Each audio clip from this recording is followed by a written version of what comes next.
Hi everyone, my name is Nathaniel. This video is part of the Trimble SiteVision Pro tutorial series. In this video, we will cover the basic user interface of SiteVision.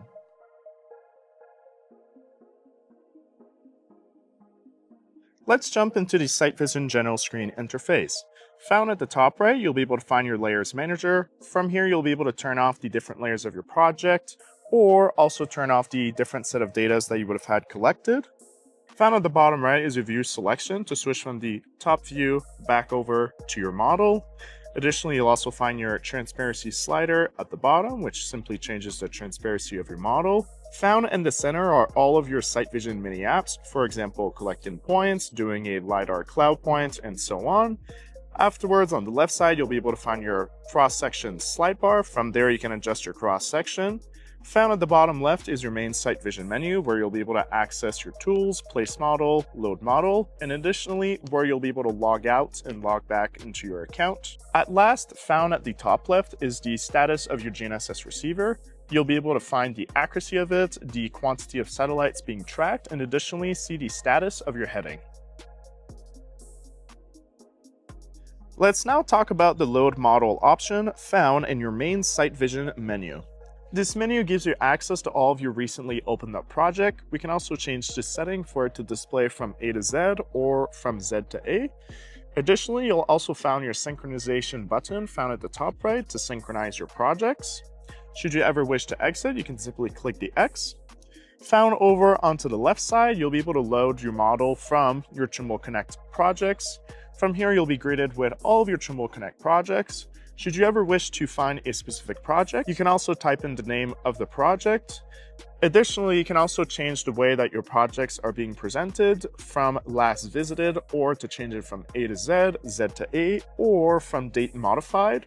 Should you ever wish to create a new project in Trimble Connect, you can do so from the top left. Now, if you do have access to a QR marker, you can also load your project from a QR marker. From there, it'll then download the project over onto your SiteVision, and you'll then have access to that project. Let's talk about the place model selection found in your main SiteVision menu. From here, this is where you'll be greeted with the measure, manual, marker, and component to place your model. For measure, all you would have to do is walk over to a point and then collect the point. From there, your model will then be geo-referenced. Otherwise, you can do a manual placement. You'll then have to adjust your X, Y, and Z to manually place your model. You can also use the marker to place your model. Otherwise, at last, you can use component. Component, what it does is it selects a piece of your model. From that component, you're then able to place the rest of your model. Now, should you wish to learn more in regards to these 4 different options, a separate video will further explain these different settings. Let's now talk about the Tools option found in your side menu. Under Tools, this is where you'll be able to access your display settings, GNSS settings, configuration, user guide, and about. Inside of display setting, this is where you'll be able to turn off or turn on pit view and view distance slider. Additionally, this is where you'll be able to edit your model placement methods. From here, you can simply uncheck the ones that you don't need. So from there, you can change your overlaid lines, whether or not you want some. Afterwards, you can also change the top view settings you would like as a plan view background, for example, black, gray, or white. Additionally, you can also change the line width. The next option found under Tools will be GNSS settings. Under GNSS settings, this is where you can then check or uncheck Trimble Corrections Hub. From there, you'll then be able to change your server parameters, whether you want to go from ntrip or direct, and from there you would then enter the information associated to it.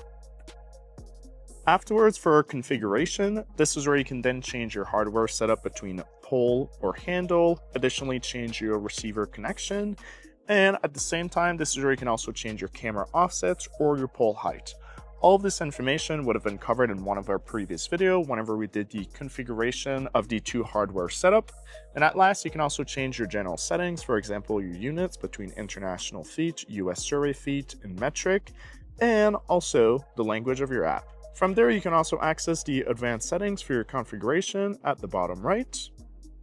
Found under your Tools Options menu will be your User Guide. This is where you'll be able to access our Field System Help portal in regards to SiteVision. This is where you'll be able to find any sort of information related to SiteVision. Under the About, this is where you'll be able to see your SiteVision version, which account is logged in, your subscription type, when your subscription renews, and many more other information.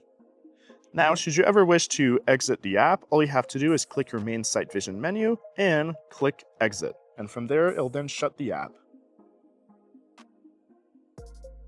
SiteVision is a powerful toolbox to make your project more efficient. But like any advanced tool, it comes with a learning curve. Fortunately, the SiteVision team has you covered.